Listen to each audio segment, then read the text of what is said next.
Hello বন্ধুরা, কেমন আছো? আশা করি তোমরা সবাই ভালো আছো, আমিও ভালো আছি। তা তোমরা তো সবাই জানো আমার দিদমা শাশুড়ি মারা গিয়েছে। আজকে 12 দিন হয়ে গেল। এই যে 12টা দিন হয়ে গেল। তা মানুষটা যেখানে থাকুক ভালো থাকুক।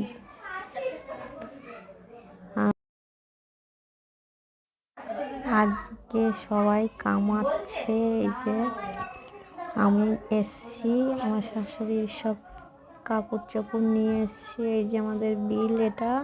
আর এই যে বন্ধুরা, তাল গাছগুলো দেখেছো কত সুন্দর। আমাদের কামানো হয়ে গেছে, এই যে বাড়ি যাচ্ছি এখন সবাই।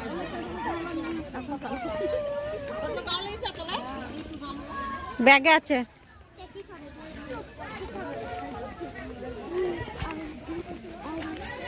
আরাম করেছি ভালো করে হেঁটে আয়।